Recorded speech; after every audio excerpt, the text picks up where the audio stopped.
Hospital వచ్చింది, దిగండి అమ్మా.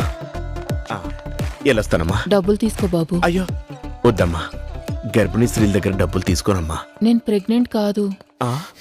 ఏంటది పొట్ట? అవును, ఈ గౌతమ్ ఎవరమ్మా? గౌతమ్ నేను లవ్ లో ఉన్నాం. ఏం చేస్తుంటావు? ఇంజనీరింగ్ చదివి ఆర్కిటెక్ట్ గా జాబ్ చేస్తున్నా సార్. మరి ఇంజనీరింగ్ ఎందుకు చేసావు? ఆ క్వశ్చన్ నేనే కాదు సార్, బీటెక్ చదివిన ఏ కుర్రాడు ఆన్సర్ చెప్పలేదు. అసలు ఈ గౌతమ్ ఎవరు? నాకు చూపించండి డాడీ, నేను గట్టిగా వార్నింగ్ ఇస్తాను. చెత్త కుప్పలకి సెప్టిక్ ట్యాంక్ కి దూరంగా ఉండాలి మనం. మీ మధ్య ఎప్పుడైనా గొడవ జరిగిందా? ఇష్యూ లేని చోట లవ్ ఉండదు.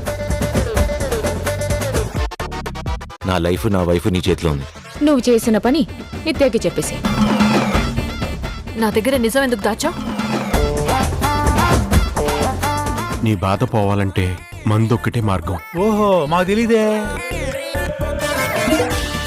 ఓ మంచి రీల్ చేద్దాం. రాజా గారి పాట పెట్టు. రాజాగారు పాట వద్దులే మావా, కేసులు వేస్తున్నాడంట.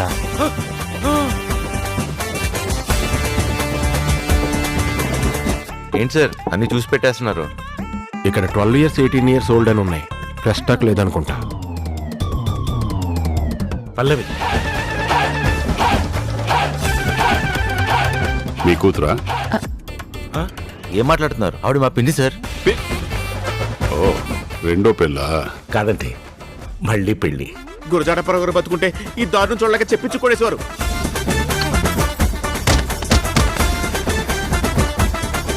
ఏంటి ప్రాబ్లం? అంటే వీళ్ళకి పెళ్ళి 30 సంవత్సరాలైనా పిల్లలు పుట్టట్లేదంట అంకుల్. నెల తిరగకుండానే నెల తప్పాలంటే పొద్దున్నే లేవగానే అంకుల్ అయినా అబద్ధాన్ని ఇంగ్లీష్లో ఏమంటారు తెలుసా? Miss understanding. మిస్టర్ అండర్స్టాండింగ్ అంటారు కదా. మిస్టర్ ఎస్కేన్ స్పీచ్లు చూడడం మానే ఫస్ట్. నాదో చిన్న కోరికరా. చెప్పినానా? నీ తమ్ముడు నీ కొడుకు ఆడుకుంటుంటే చూడాలని చిన్న ఆశ. దండం రా దూత. మామ రిపోర్ట్ వచ్చేసి గుడ్. ఏంటది? పిల్లలు పుడతారా లేదు అని. ఏముంది? పుట్రాని వచ్చింది అంకుల్.